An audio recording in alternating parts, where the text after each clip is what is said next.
What's going on? What's going on, man? Y'all know what time it is. It's Monday night, and it's time for another episode of the Reentry Journey. Y'all know who I am. I am your host, Mr. Cordell Sims. Bay, tonight I got a let's just say, man, on my trip throughout the prisons, you know, my first time around in prison, one of the things that was pivotal in my growth that I did have in prison was being a member and joining the Moore Science Temple of America.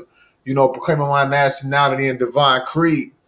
And I ran across some brothers inside the temple that, you know, no matter where we go and no matter what separates us in life, we gonna always be brothers. We always gonna find our way to each other. And our guest tonight is one of them brothers that I ran across that I got to build with at an early age while we was in prison. The brother tonight, man, I can go on and on about this brother, but he's my Moorish brother. We come from the same school of thought, school of growth, and everything else. So I'd like to introduce y'all to the brother, my brother, Mr. Jonathan Smith Hill. What's going on with you, brother Islam? Islam war. How you been doing? Okay. And Uh, you? oh man, I've been doing blessed, man. Just continuing the mission. That's right. All right. So, once you tell the people that's tuned in or that's going to be tuning in later on a little bit about yourself. Uh I had a hard upbringing from the city of St. Louis. I was born in city number 1 hospital. I lived in the Peabody projects. Um moved eventually to the south side um and got convicted. Um Throughout my conviction or whatever, um I ran into brothers like you, a lot of other brothers in the institution. Um, and along the way, you know, growing up in prison for the stretches, like the stretch that I did, you did, them was pretty long stretches. And they wasn't no easy stretch to be like away from your family, losing your family, and then coming home and having to still struggle to get where you at today. And to see brothers like you that then came home, then got into podcasts, that really excites me to be proud of the Moors. Because as the Moors down here in the city of St. Louis, we is working on things as well. Um, but my upcoming in the temple and prison and throughout my conviction of being wrongfully convicted, I believe it was just a issue of things that I had to go through and to learn. Um, you know, the system ain't perfect, and we all go through the system. Some of us do, and some of us don't. And it might be an incident where it may be a miscarriage of justice.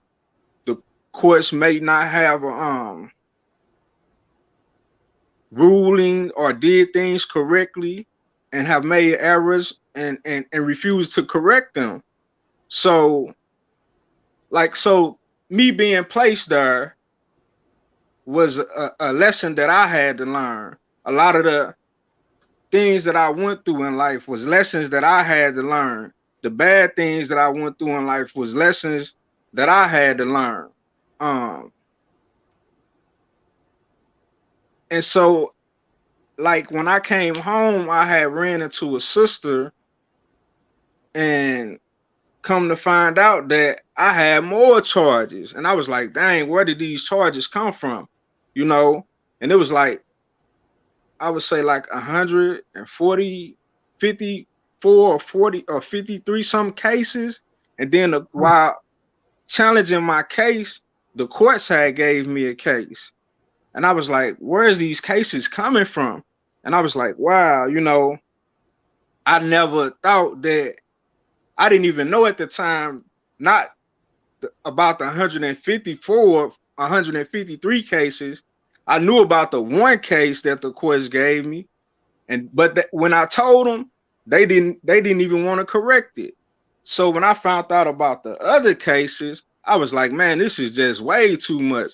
And I was like, how can you be in prison doing time, and while you in prison doing time, you got other cases? I had to go to caseworkers in a halfway house on Hall Street and be like, you see, I'm here, and now they just gave me this case. You know what I'm saying? Right. So I had to get a statement from an employee to be able to present in court, like I've been in DOC. So how can he be at this particular place? So I called the place, and the lady was like, she was like, what did she say to me? She was the law library lady, and she was like, well, it's not you. And she said, you sure it's not you? I was like, no, it's not me. No possible way it's me. So I had to Right. go through the process of DNA, and I had to go get my DNA taken and all these other type of things, you know. And it's just a story like how coming up, like I done been in situations to where the police hopped out and put their dogs on me and my little brother, and we didn't have no drugs, no guns, or nothing like that. And they handcuffed us, put us in the back of the car, and was finna take us to the police station. The only thing that stopped us and saved us that night is that the police was like, if your parents is home, I'm gonna let y'all out. And just so happened that night that my father had to be home. And the police went up to the door, knocked on the door, and my old dude came down to the door and opened the door. And he came back to the police car and let us out. But if my father wouldn't have been there, we would have been locked up probably like at the age of 16, 17 years old. Me. So the way that when you was growing up, the way that things were and how the police was moving, it was basically saying you had a big percentage chance of just getting locked up, whether you did something or not back then, even now. Right. Like it be they target people. I say we was a target that night. It was a car that had pulled up, and I guess the police was watching the car or whatever. I said something to the guy, and he drove off.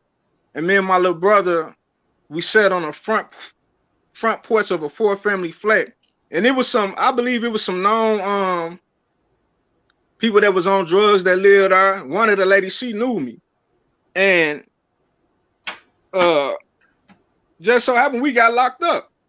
And they know we didn't have no drugs on us, but the police come up out the gangway with some stuff like it was ours. You know what I'm saying? Our fingerprints wasn't on it or none of that. So we was good anyway. So like the next day, I go back and the stuff was still right there. So it just shows me that the people that set you up. And like throughout my case, going through my case while I was in court, you know, they was doing all type of stuff.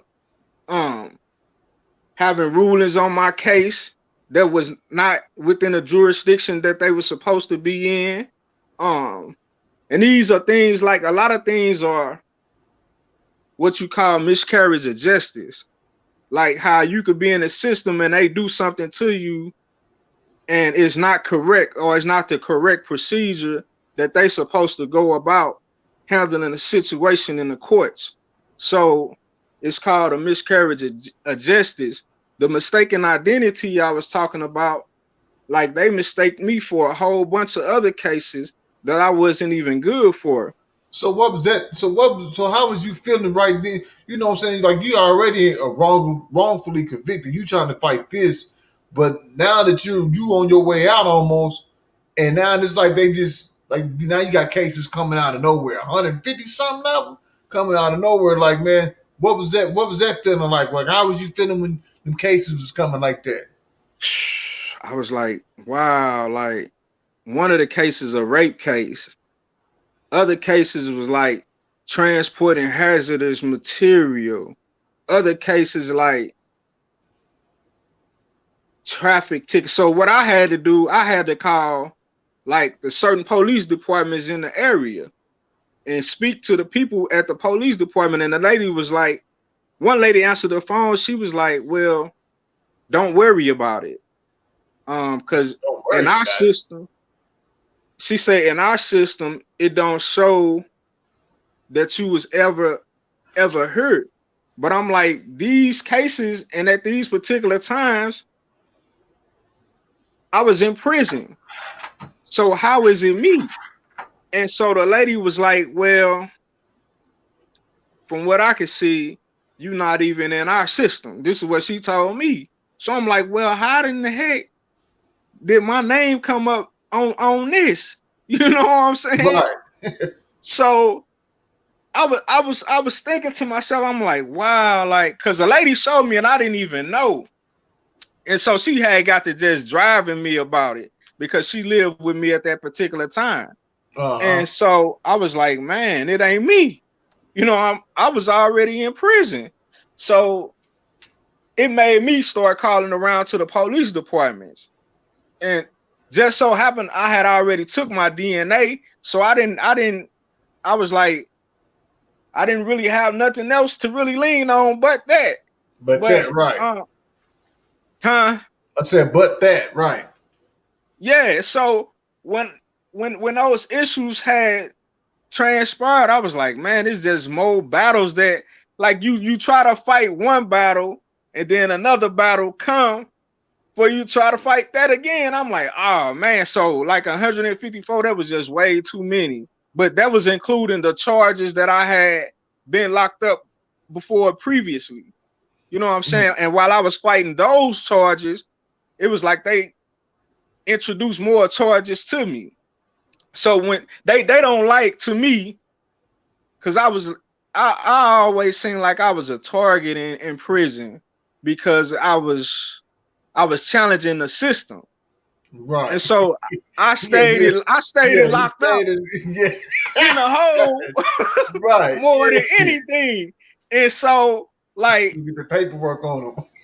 man, and they don't like that. So when you challenge the authority or those people who got you there, and then they see you can get out or that they can be held responsible, they started getting tight on you. And Yeah. so, like any little thing you do, they hold you responsible in the system. So when you challenging the system, my advice to brothers and sisters that's challenging the system that's already in the system, and they know they good for what they standing on, you got to be careful.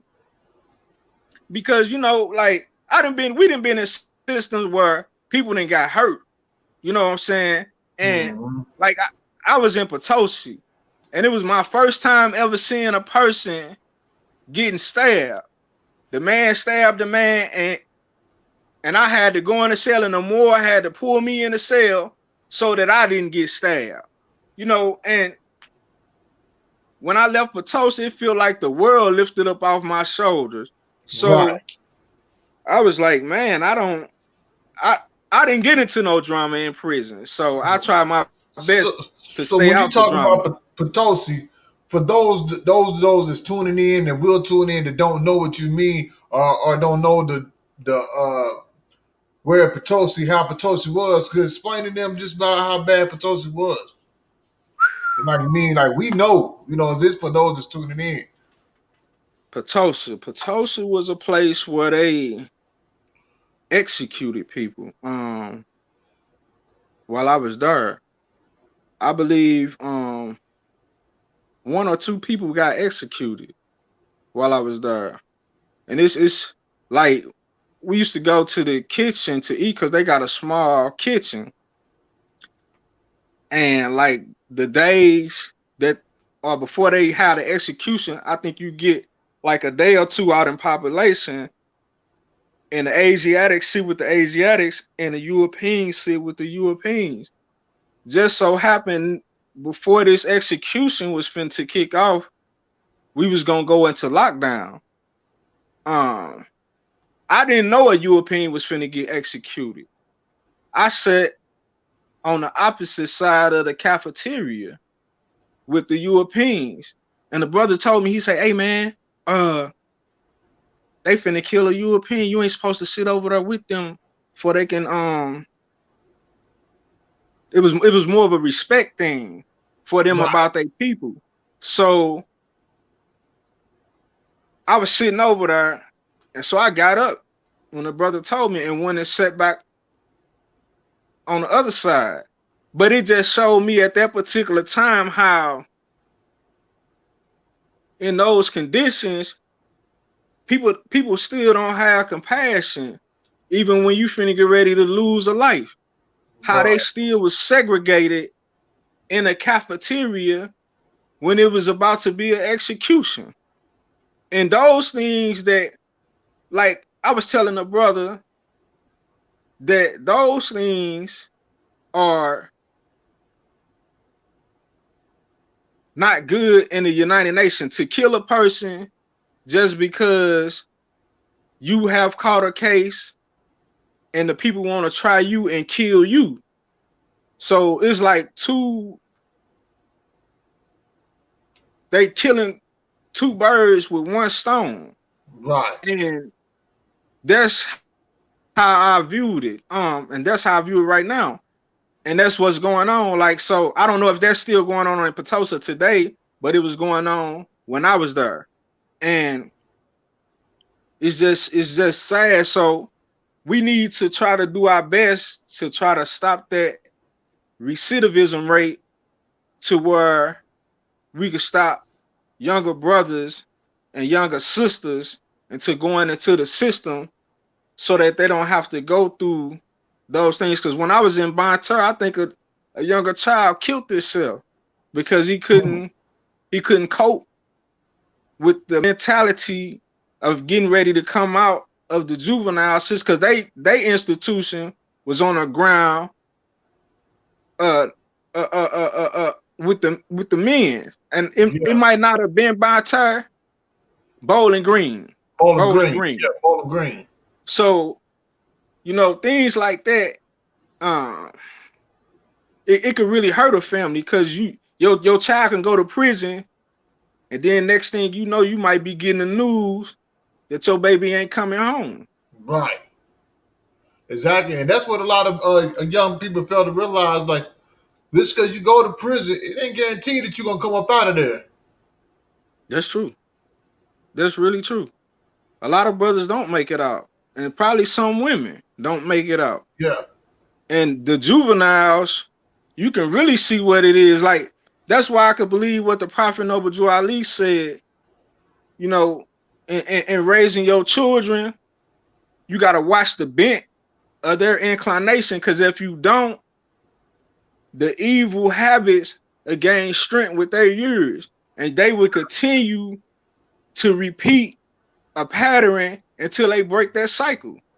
And Exactly. so that's what the Moors need to be advocates of. You need to be advocates of these type of things to stop brothers and sisters from coming into the prison. Right. And so when you was on your way home, because I mean you did some time. Tell the people about how long you did. I did 14 years. So what was that transition like when you got out into the world, and this the technology was where it was at when you got out? Oh boy, when I went into prison, they had pages. Right. Pages. When I came home, they had cell phones. So the technology then advanced. Like, they got cameras at stoplights and microphones at stoplights. These type of things other type of police has had, but doing house surveillance. Now these people, they put them on stop sign, like you can get snapped just driving. Like, Right. this stuff here is so crazy. Like, man, like the technology is so advanced, like Exactly. satellites. So Yeah. yeah, it's way advanced. And how did you deal with that? I mean, when you come Oh, it down, was you hard. like, man, they had pages now, and you come down now, you FaceTiming people, and you know what I'm It saying? it was real hard. It was real hard, bro. It was so hard that at one point in my life I was homeless. Um, Not only that, like my people didn't even want to help me. And then sometimes you you come home and then people with that same old idea be right there. Right, And then you step right back into it. So it's the the the the trying and the tempting, the devil, it if you don't have the strength and the courage to say no, oh man, it'll get you. oh yeah, And most then definitely. you guys to be so careful that you guys to even your own family. Like, man, I had some of my own people turned against me. And you see who is who. You know what I'm saying? Like, you will actually have the chance to see who gonna be with you, whether it's good or bad. They gonna be Right, with you. You know what I'm saying? That's who you can see who is who. You know what I'm saying? And when I had a chance to see those things, it made me think like that's how you could tell a person if they love you or if they don't love you, because they would some of them would go with you, but when you wrong, they won't go with you, and they'll let you know, like, hey, I ain't with that. That's right. that's that's not the right idea. You go head on, or you can get on. So I would rather be around people that's positive, that's gonna help you get to where you're going, than people that's gonna bring you down. Because, man, like, or you'll be faced with those same consequences as going back to prison, and you'll be Yes, starting all indeed. over again. Starting all over again. And it'll tell how many times you sit in prison and you watch people just come and go, come and go. Man, Man, be like, I can't wait till that day get here for me. right. And, And that's and how I like, was told. And the crazy part is, I ended up being just like them, coming and going, coming and going. yeah, and that's how I know when you say we people think they be ready to come home, and then you really don't. Like, when you get there, then and that test come before you, and if you ain't got that strength and that courage to say no or to reject it, then off you go. And you be going through it again. And I can see that what you said. That's true. Exactly. Because you don't be preparing yourself. Like all that, you know what I'm saying? Like all that time I spent in the temple, outside of the temple, outside of you know what I'm saying, studying the lessons, you know what I'm saying, bettering self. I wasn't preparing myself for the reentry though. You know what I'm saying? Like, even though I was bettering myself through the temple, getting to know Mhm. myself, I still wasn't preparing myself for the outside world. So I went out there and just jumped right back into it. Like it wasn't nothing. Here, on Right. several occasions. Right. And that's what I'm saying. Like, see, your family would be the, like, it say those who's close to you is the ones that'll do you wrong. Like, sometimes you gotta pull away from everybody in order to get yourself right. Or you might just have to surround yourself right back around those same brothers that you was in the temple with, or some of those same good spirits that you was around before you went to prison, that was trying to tell you what to do and what not to do. And Right. and I think that a lot of these things, like, is what a lot of people need to do. Like, if the Moors can do it, then we can do it. But my inspiration to be to stay out the way and stay out of trouble. Yeah. Because, man, or Because you if will you be can't going back stay to out of prison. trouble, yeah, if you can't stay out of trouble, you ain't gonna be able to get nothing done. You ain't gonna get nothing done on locked up. We know that for sure. You Right. know, and then Yeah. I wouldn't want to be locked up in these times anyway. You just don't know what's gonna go on with the way the world is and everything else that's going on in the world. That's true. Yeah, you know. So now that you re-enter back in society, you know what I'm saying. There's somebody out there. They throwing cases on you. They throwing cases on you left and right on somebody else's name.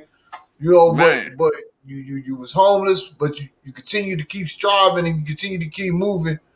You know what was in you to continue, man. Like I just can't give up no matter what. I got to figure this out. I got to get this in order. I got to, you know, what I'm saying, take care of that. You know, despite what, I just can't give up because a lot of people face face obstacles when they get out, and they all it takes is one obstacle. They be like, man, forget it. I'm finna.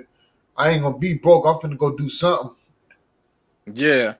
Like like now, well, before I came home, I was working on a project. So the project that I was working on, I was designing a community. And so I've been sticking with it. Like, but it just been me. So it's like it's hard when it's just you trying to do a multiple of things at one. So it's I kind of like spreading myself thin. So it's pretty much like I have to kind of like delegate things, like talk to government officials about this here in this particular area. Talk to the LRA about getting property, going to different like franchise companies to see how much it costs to start this. But my whole ideal is pretty much of like a brand. You bring yourself, but all the other all the things that's in the community is supposed to be brands of Asiatic brothers and sisters under one government. And so I started this in prison and I came home and I've been sticking to it.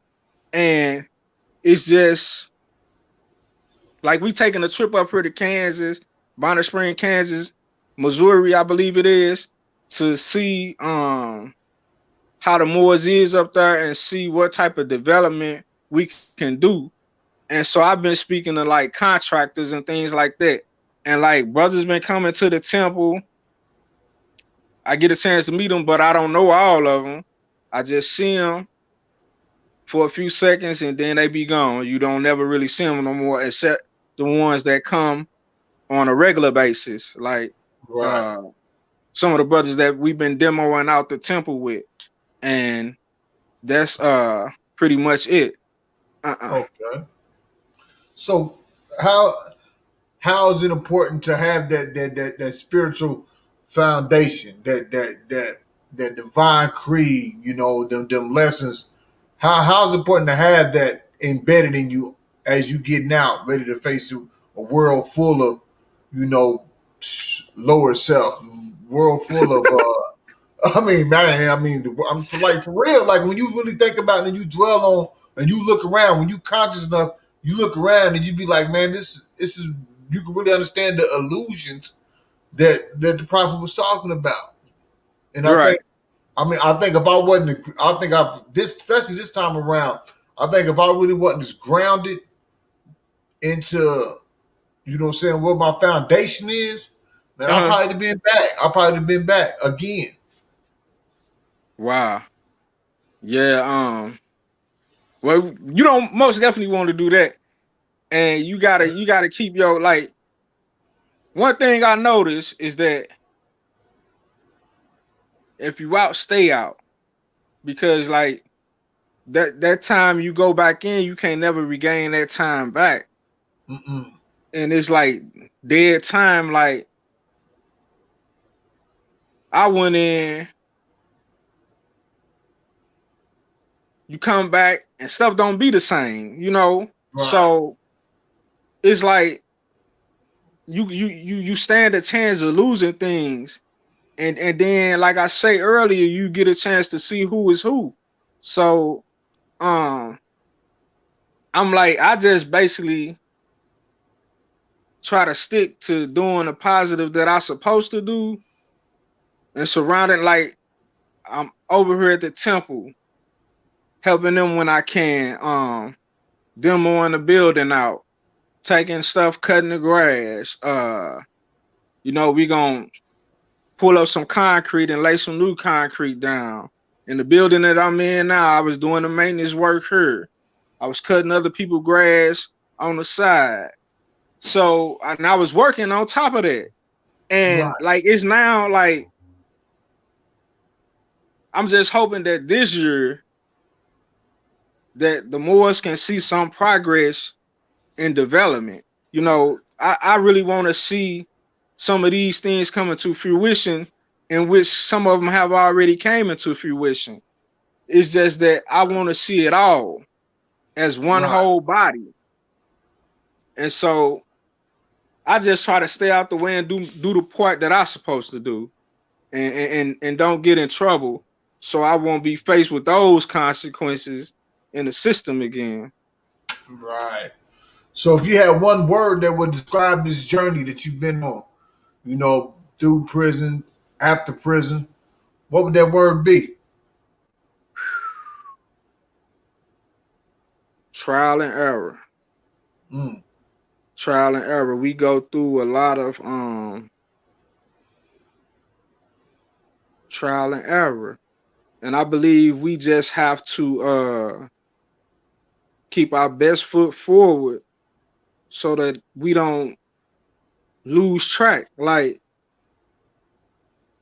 it's a lot of things going on, and as long as we stay out the way of that negative, we can still move forward in a positive that we supposed to do, so that we don't get caught up in that negative.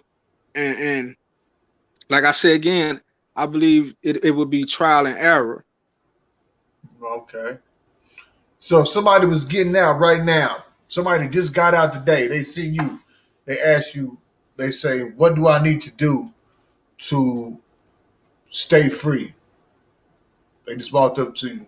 Say, what do I need? I just got through doing 15 years. I just got out today. What do I need to do to remain free? I would try to, you know, and I was just listening to that, because you can be a pointer, you could be a pointer and point the way, and a block of wood can do the same. You s- you could take a hammer and some wood, put it in the ground, and make a finger with it and have it to point that way. But if you can't give them no example of you in the flesh and take them right then and there, because they might need that help right then and there. You know what I'm saying? When I came home, I needed that help right then and there. I didn't have that help right then and there. I got rejected from a lot of jobs because they was looking at the background. Right. So you got to be that. You gotta get them right then and there. You gotta be that example right then and there. Mm. Okay. All right. Well, so before I let you go, I want who's the who's the who's the chairman that holds the record for opening the meeting and speaking the longest? The people when You they open said, in the meeting. Williams Bay, hey Williams Bay, when he get up there when he open the meeting, he'll spend the whole 30 minutes on the intro of the meeting. uh I ain't seen Williams the Bay. more. I heard he was a teacher at Forest Park Community College. Oh really? I'm gonna have to try to find them more, man. B. Williams Yeah. Bay. That was I don't know. remember, That's what I heard. But when right. I had enrolled there, I didn't even see him. Uh I'm gonna see if Yeah, I I can went find there. them more, man. I'm gonna see if I can find them more. Well, man, I appreciate you coming in, man, sharing your experience and your knowledge with us, brother. I appreciate you. Know we're gonna stay in contact with each other. We're gonna get up with each other. So don't forget to send me that information about the Bonnet Springs because that's right down the street. Okay. Um, anytime, man. I appreciate you coming on, man. Any final words that you would like to say? Uh I trust you do positive and your reentry, and I hope they give you the opportunity to go into the Missouri Department of Correction with it, and etc. and to keep getting your endorsements, your sponsors, the people that's bagging you to put you forward. And sometimes you might have to use other people to be advocates of you if they don't want to let you go forward. Use somebody else that ain't been there. You know what I'm saying? So Right. yeah, that might but just stay positive. All right. Once again, man, I appreciate you being on more, man. Until next time, man, we run across each other again. I'll see you then, man. Peace. All right, peace. Peace.